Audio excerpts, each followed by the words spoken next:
दिव्या ओम नमः दिव्या ओम नमः दिव्या तुभ्यं नमस्ते भुविनाथि हराय नाथि तुभ्यं नमः क्षितितलामले भूषणाय तुभ्यं नमस्ते जगता परमेश्वराय तुभ्यं नमो जिन्ववो दधि सोसनाय।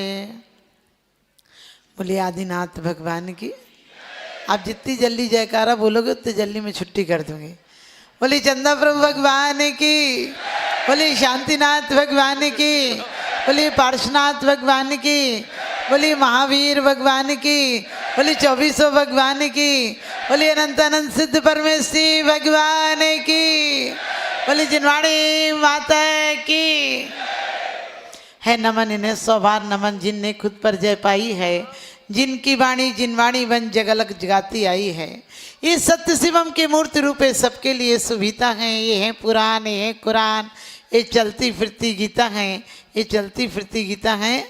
ऐसे परम पूज्य प्रातः स्मरणीय गुरुदेव आचार्य सुमत सागर जी महाराज जी की, परम पूज्य प्रातः स्मरणीय गुरुदेव आचार्य विद्यासागर जी महाराज जी की, परम पूज्य प्रातः स्मरणीय गुरुदेव आचार्य सन्मत सागर जी महाराज जी की। जयकारा बोलते रहा करो, तुम्हारा भी कोई जयकारा बोलेगा। बोलिए परम पूज्य प्रातः स्मरणीय गुरुदेव आचार्य ज्ञान सागर जी महाराज जी की, परम पूज्य गुरुदेव वर्धमान सागर जी महाराज की, परम पूज्य गुरुदेव सौम्य सागर जी महाराज जी की, परम पूज्य गुरुदेव निश्चल सागर जी महाराज जी की। अरे सामने देखकर तो आदमी इतनी तेज हाथ उठाता, इतनी तेज जयकारा। आप गुरुदेव सामने बैठे हैं, आप लोगों की जयकारा ऐसी आना चाहिए कि वास्तव सिद्ध शिला तक जाना चाहिए। बोलिए परम पूज्य गुरुदेव निश्चल सागर जी महाराज जी की, परम पूज्य गुरुदेव निरापद सागर जी महाराज जी की। आप लोग बहुत अच्छी धक्का मार गाड़ी हो।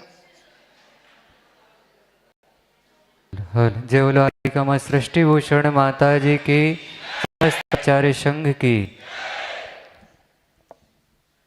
जो इंद्रियों का दास है वो ही जग का दास, जो इंद्रियों का दास है वो ही जग का दास, और जिसकी इंद्रियां दास हैं वो ही खासों खास, वही खास होता है। कहते हैं तृष्णा चिसा परिदहंती न शांति रासा, कि वास्तव तृष्णा दिन दिन तृष्णा बढ़ती जाए, काया घटती जावे, वास्तव में आयु घटती जाती है। आदमी हिसाब लगाता है कि कल इतना था आज इतना हो गया, और उम्र हिसाब लगाती है कि कल इतनी थी आज इतनी सी रह गई। ध्यान रखना, हम जिंदगी भर में हिसाब लगाते हैं, फिर भी दिवाली आउट करके जाते हैं। आए थे तो कम से कम मुट्ठी बांध कर आते हैं।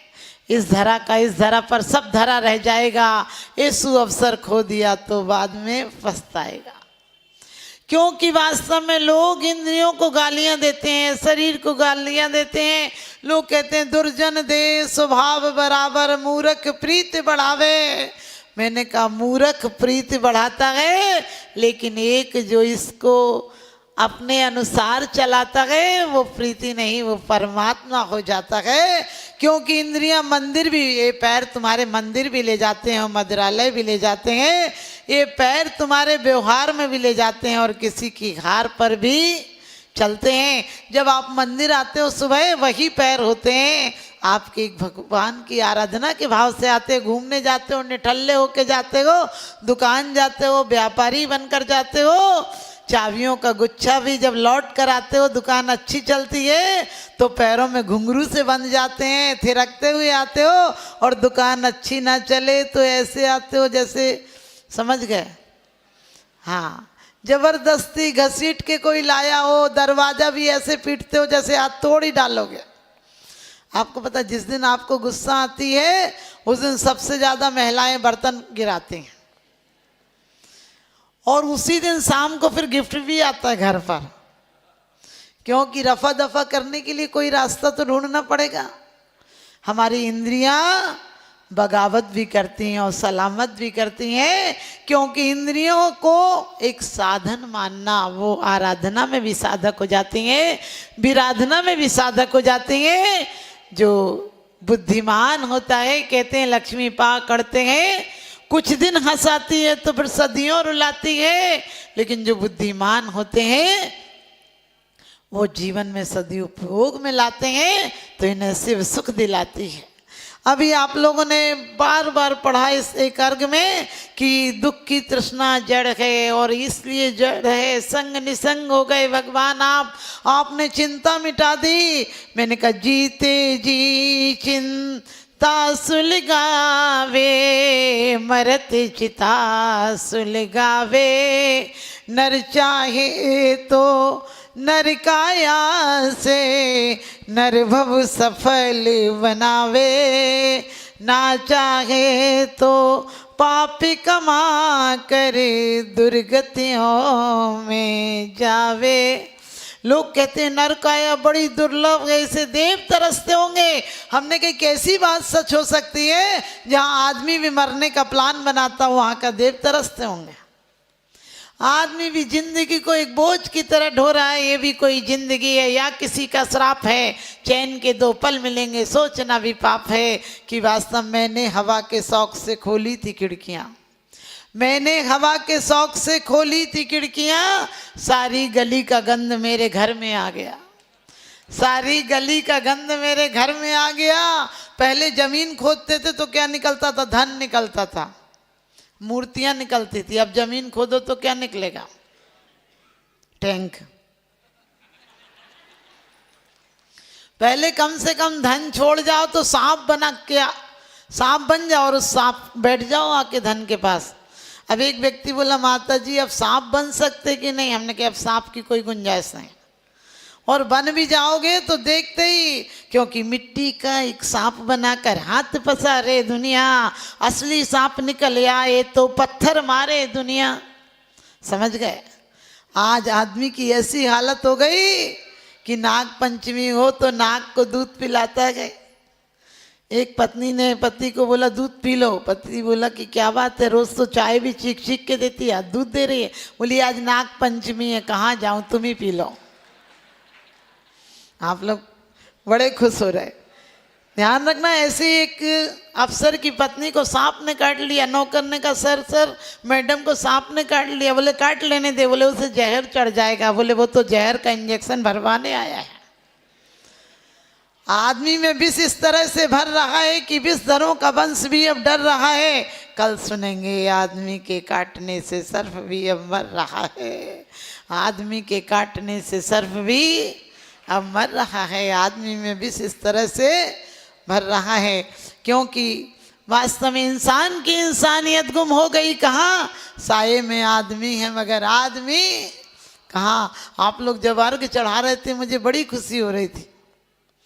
मैं सोच रही थी दोनों व्यवस्थाएं, यहाँ लोरी का काम भी चल रहा है, बोलो तो ठीक, नहीं तो सुहाग की जगह आ भी बोल सकते हो,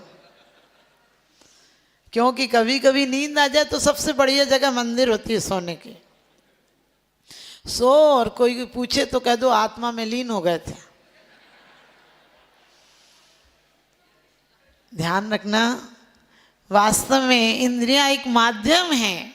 इंद्रियों को गाली मत देना, शरीर को गाली मत देना, देना हो तो मन पर ध्यान देना, क्योंकि तुम्हें एक एक इंद्रियों ने गुलाम बना लिया है। तुम जो चाहते हो, इंद्रियों का कोई दोष नहीं है। तुम अपने मन पर विचार करना। अच्छे पोस्टर लगे हों, साधु संतों के पोस्टर लगे हों, तुम्हारी एक आध बार नजर जाती है, और गंदे पोस्टर लगे हों तो आंख फाड़ फाड़ कर नजर जाती है। समझ गए? आप कभी निकलना सोचना भी कि नहीं देखना है पोस्टर, वो ही याद आएगी तुम्हें पोस्टर की, क्योंकि एक इंद्रियों से नहीं। लोग कहते माता जी हमने व्रत ले लिया, हमने कहा एक इंद्रियों पर दमन नहीं करना। उस दिन सच पूछो तुम्हारा व्रत हो जाएगा जब इंद्रियां तुम्हारे अनुसार चलने लगे। इंद्रियों को तुम चाहो वो इजाजत दो और वही काम करे। अभी तो इंद्रियां कहती हैं यदि पानी भी पीना है तो पांचों इंद्रियों के विषय चाहिए। कहते थे पहले वैरागी उपावनी माई चिंतो अनुप्रेक्षा भाई। अब पापे पावन माई टीवी तुम देखो भाई। पहले कहते थे जय जय नाथ परम गुरु होए, अब क्या हो रहा है, मंदिर में तो बोल रहे हो जय जय नाथ परम गुरु होए, बाहर जाके बोई शुरू होए। मंदिर में कह रहे हो सभी विधि संसारे असारा, या मैं सुखी नाही लगारा।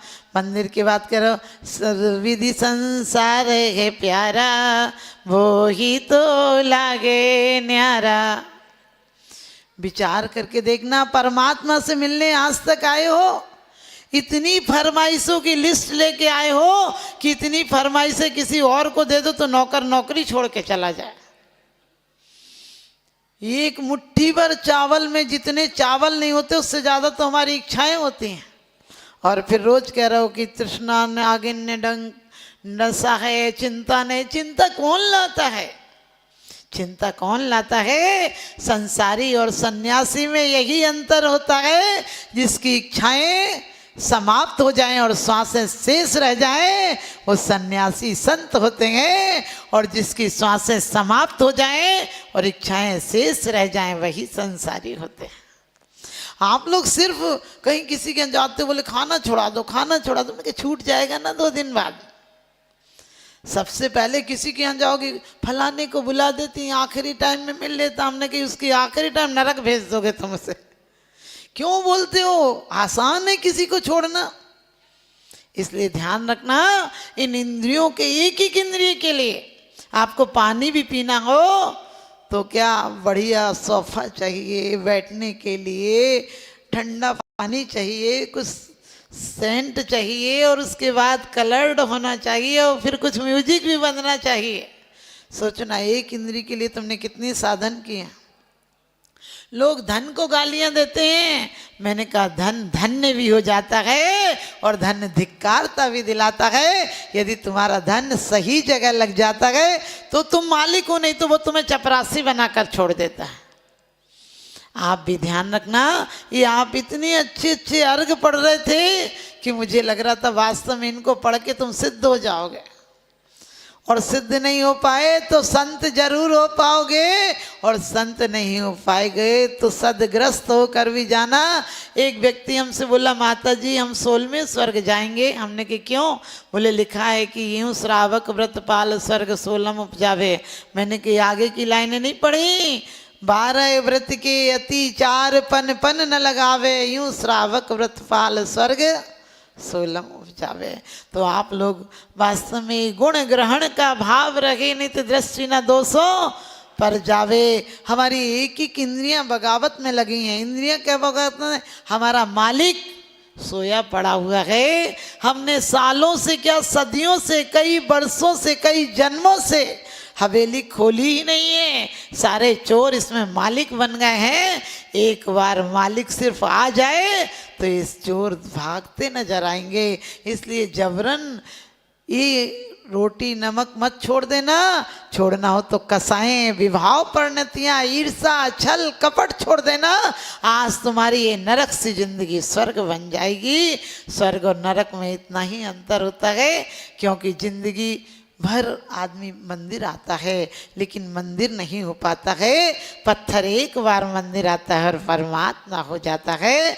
आप सब भी सिद्ध चक्र की पूजन कर रहे हैं, क्योंकि सिद्ध चक्र मात्र सिद्ध नहीं है, सिद्ध चक्र विधान नहीं है, ये व्यवधान को मिटाने के लिए सुंदर संविधान है।